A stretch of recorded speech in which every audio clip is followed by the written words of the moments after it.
the University of Texas hasn't seen any major football success since about the Mac Brown era. But that doesn't mean that the team doesn't bring in big economic wins for Central Texas. Now, with the Longhorns and the OU Sooners planning on going to the SEC, many are wondering if the Central Texas economy could see a fumble or two. That's when the officer made contact with Dean through his passenger side. DeCruz ordered Dean to turn off the car and hand over the keys. The officer used his left hand to reach for the keys, all the while his right hand was on his handgun. That gun was pointed right at Dean, with DeCruz's finger on the trigger. Now, as the officer pulled back with his left hand, his right hand also went back, causing the gun to go off. Dean was shot in the head. Now, after the shot, DeCruz pulled Dean out through the passenger side. He and other responding officers performed medical assistance until medics arrived, but it was too late. Michael Lorenzo Dean was pronounced dead at the scene. Now, we all remember our first car and the many memories that we made behind the wheel. But for one Central Texas mother, that search for a 1985 Chevy pickup truck means more than just a sentimental connection. And the day she turned 16, she was gone. All the time. Maggie Norton remembers the day her then 14-year-old daughter Courtney came to her with an Auto Trader magazine and said she found her dream truck.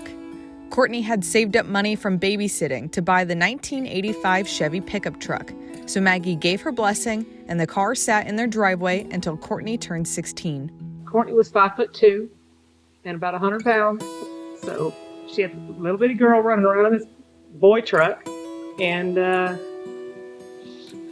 she wore cowboy boots and shorts, and everybody knew that truck, and it just fit her personality perfectly. And she would take it mudding, and we would get calls at 11 o'clock at night. Mom, I'm stuck. She was constantly getting the truck stuck in the mud. We towed her probably 15 times the first year she had it. After some time, Courtney ended up trading in that truck, but she never forgot about it. Ever since we got rid of it, she talked about it all the time. She wanted it back. She wanted it back. She wanted it back. Time went on and Courtney grew up. But on April 25th, 2020, everything changed. Someone was knocking on the door quite loudly. I went and answered the door, and it was the Burleson Police Department. They told me that they found her under the bridge at Sycamore School Road and Chisholm Trail Parkway in Fort Worth. Later, we found out that it actually happened the night before, and she was out there all night. And they didn't find her because they couldn't see her. Nobody found her because they couldn't see her, and there wasn't a whole lot of traffic in that area. Everything was closed down due to COVID. So as soon as the sun came up, someone called, and they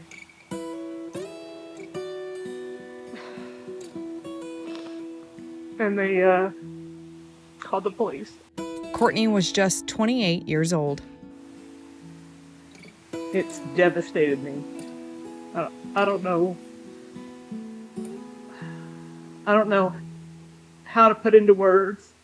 I had her when I was 18 years old. I grew up with her. But I'm not used to being an adult without her. So I miss her. Now Maggie is on a mission to reclaim a piece of her daughter by finding that 1985 Chevy.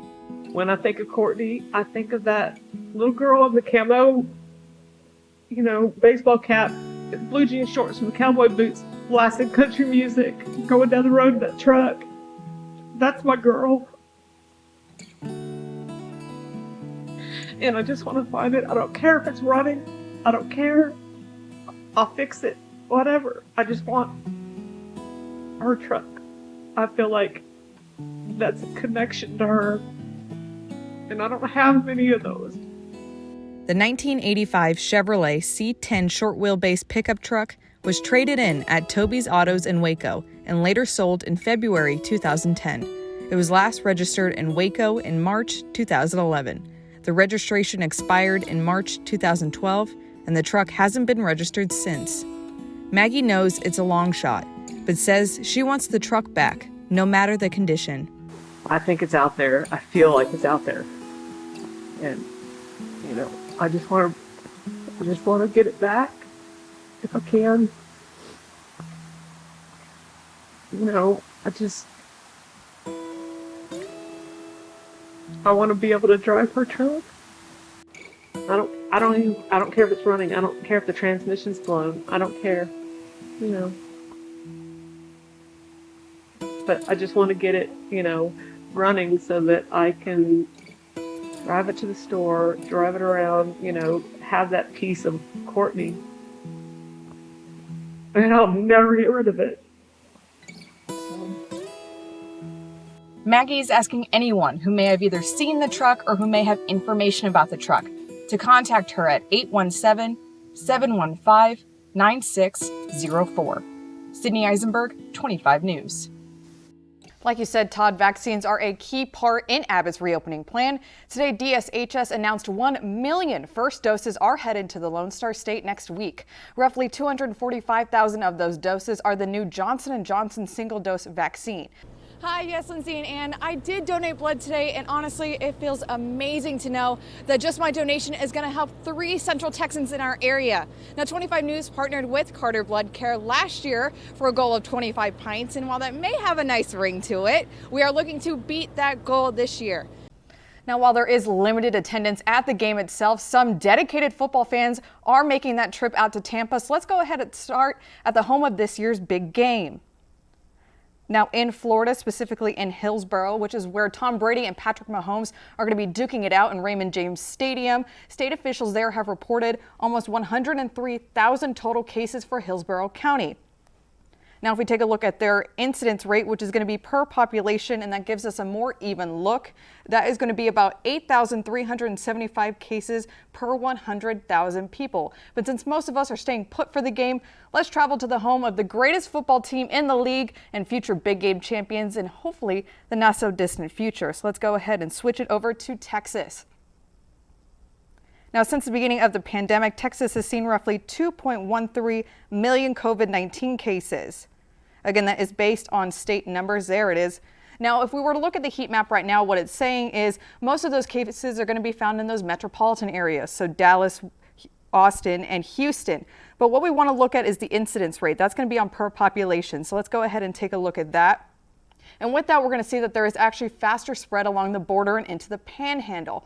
Now, taking a closer look here in central Texas, we're going to be saying based on the total count, again, those higher number of cases are going to be seen in the places that have the most population. So McLennan County, Bell County, and Brazos County would see those higher number of cases. But if we switch it back to the per population, that's how we're going to see where it's spreading, because again, it puts that population on an even playing field population-wise. For those who have been in Texas for a while, you know the drill. You have an event on Sunday, but then you realize you don't have enough liquor. If it's the day before, you have plenty of time to run out and go get a few more bottles. But if it's on a Sunday and you come to this realization, you're kind of out of luck. Now, this isn't a new rule, but in the age of instant deliveries and alcohol to go, many are wondering if this rule is appreciated or antiquated. We opened this liquor store just about 4 months ago, so we are fairly new on the block. Meet Vijay Gupta. He's the director of 18th Street Liquor Store. Opening a business during a pandemic is not ideal, but Gupta says they've had some help and lots of support. The community is really supportive, so it didn't take much for us to learn what the community really needed. So far, business has been good. Well, for the 6 days they're allowed to open. Liquor stores and other entities that sell alcohol are limited under blue laws. A blue law is a restriction on the sale of some item. Often it's a restriction on the sale of liquor, and those laws can be enforced by a state or by a city or by a county or by any level of government. Experts say blue laws in Texas have been around since the 19th century. Most are now a thing of the past, except when it comes to liquor stores. In the state of Texas, liquor stores must remain closed on Sundays and some holidays, including New Year's Day and Christmas Day. When it comes to beer and wine, you can still purchase it on Sundays, just not before noon. Gupta says the law doesn't fit the times. A lot of the things have changed from when when it was passed back in the years, lifestyles have changed. People are working odd hours to make ends meet, and I think they should also have the privilege of going out shopping on Sundays, and just like others who may not be working those hours. Almost every legislative session, there's a push to extend liquor store hours in Texas. This year, it's under House Bill 937. But this year, there seems to be a shift when it comes to alcohol in the state of Texas. Governor Greg Abbott has signed a bill to permanently allow alcohol to go. Now Texans can take a Sunday drive to pick up their favorite mixed drink from their favorite restaurant, but they can't pick up the ingredients to make a drink themselves until Monday. We asked our Facebook fans their thoughts on opening liquor stores on Sundays. A majority said they would support the change, but some said Sundays should still be saved as a, quote, family day. In my eyes, every day should be a family day. So when you say if liquor is involved, why can't it still be a family day? I would have a very soft corner when someone would say that we need church time on Sundays. Yes, that could be a debating factor to have, but again, then the argument would be when you already have a portion of alcohol getting sold 7 days, why would the liquor stores not be open? Gupta brings up a good point. Most people observe religious obligations on Sundays, but the United States honors the separation of church and state. So are these blue laws constitutional? But as long as the government can satisfy the idea that it has a secular basis, it can go ahead and enforce the law. And there's no problem with doing so simply because it happens to coincide with groups' religious beliefs. Historically, trade associations supported blue laws, as did labor unions, because they wanted a day off, at least one day that would be more or less uniform. And that happened to coincide with religious beliefs, at least of some people, a lot of people. And that's the reason they stuck around. So what happens if a business is caught selling liquor on a Sunday? The Texas Alcoholic Beverage Commission says it's a rare occurrence, but there is a protocol in place in case it happens. If we choose to move ahead without a warning or something of that nature, the possible penalty could be either a fine up to about $300 or a potential suspension of their alcoholic beverage permit if this is a repeat behavior. However, in most cases, when we do see a violation, it's something that perhaps somebody might be new to Texas or they're unaware of the law, or it might be simply a case of their clock was simply off by 10 or 15 minutes. And so we'll issue a warning, and in almost every case that resolves the issue then and there. It does not look like the Lone Star State will see a change in blue laws this legislative session, but Carpenter believes the pandemic could change that for the future. But I think there's now a recognition that there's really not a good secular basis for laws like this, and moreover, it is an imposition on the liberty of businesses to decide how to run their own establishments. Until that happens, Gupta says he and everyone at 18th Street will continue to serve Wacoans while following all laws and safety procedures. Most of the liquor stores take a lot of safety measures. We thoroughly check ID. There shouldn't be no safety measures or concerns whether you're selling alcohol on a Sunday or a Monday or a Saturday. Sydney Isenberg, 25 News. Good evening, I'm Sydney Isenberg. Texas is set to receive more than 400,000 doses of COVID-19 vaccines next week. More than 3,000 are headed to McLennan County and 3,900 are headed to Bell County. Now the federal government will also be sending vaccine shipments directly to pharmacies to help more people get vaccinated. First National Bank and the Killeen Senior Advisory Board are teaming up to help out one of the area's most vulnerable populations. Brand new blankets, socks, and even food boxes are being collected for senior citizens. Some elderly citizens may be on a fixed income and aren't always able to afford the basic necessities. Probably maybe one of our more vulnerable population, again, just with their health, limited income. So being able for them to say that they live in a community that cares about them is really important. Now to find out how you can lend a helping hand, visit KilleenTX.gov or call the Senior Center. The NCAA announcing today that San Antonio will host the entire women's basketball tournament. The move was made to help mitigate the risks of COVID-19. The tournament will feature 64 teams and runs from March 21st through April 4th. The NCAA says they will work closely with the health department there to determine safety protocols. No word yet on whether fans will be able to attend. He was shy in high school. Kevin Ramirez was like any other teen boy. He had plans to get an apartment with his friends and attend TSTC.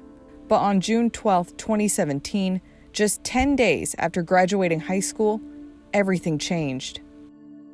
So he was going to work that morning and he was stopped to turn left and there's no turning lane. So he was hit at 70 miles and he was rear-ended at 70 miles an hour and thrown into oncoming traffic. April received the call no parent ever wants to pick up. He was going by ambulance, so we didn't know how bad it was until we got to the hospital. They told us the clouds were too low, so they couldn't get the chopper up. Kevin was barely hanging on. Whenever we got to the hospital, we were told he wouldn't survive. The doctors told us he wouldn't survive the surgery. We were asked if we wanted them to try. We were like, of course we want you to try. He's only 18 years old. Why wouldn't you want to try? Serious crashes involving teen drivers are not uncommon this time of year. The time between Memorial Day and Labor Day is what AAA calls the 100 deadliest days for teen drivers. And it's the summertime stretch where we see a spike in the number of fatality crashes that involve teen drivers. Specifically, about here in Texas, we see about a 12% spike in the crash rate from the rest of the year. April believes the teen driver who hit Kevin was texting at the time of the crash. I just get frustrated that people are still out there. You still see people out there texting and driving. Distractions are the number one cause of teen crashes. Nearly 6 out of 10 teen crashes are caused by some form of distraction, or at least it plays a role in the crash. Thankfully, Kevin survived the crash, but it's been a long road to recovery, both for him and for his family. He had a traumatic brain injury. He had swelling on the brain. He was bleeding in his brain, and they took his skull out for 6 months. I'm now his caregiver. I get paid to take care of him. I was, working out at the state school. I'd been out there for 17 years, and now I'm at home taking care of him. Through it all, Kevin says he is blessed to be here. Everything I've been through, I'm still here doing life. Just being with, it's just being alive is good. He says no phone call or text message is ever worth your life or the life of someone else. If it's important, people can pull over to the side of the road and pick up their phone. It's that easy. Armbruster says good driving habits start well before new drivers are old enough to get behind the wheel. So it's important for parents to be a good role model for their child even before it's time to start looking at getting a driver's license. On the other hand, it's important once they do get that driver's license that parents remain involved. Talk to your children about distractions, why they're dangerous. Talk to them about impaired driving, peer pressure, and why it's important to limit the number of passengers in the vehicle. 4 years later, Kevin is now living life to the fullest. I know God got me through all of this, and you gotta praise Him for it. So I just like to have fun now, just not scared to do things anymore. As for this year, he says he has one goal in mind. Stronger, strength, muscles, and too small. Sydney Isenberg, 25 News.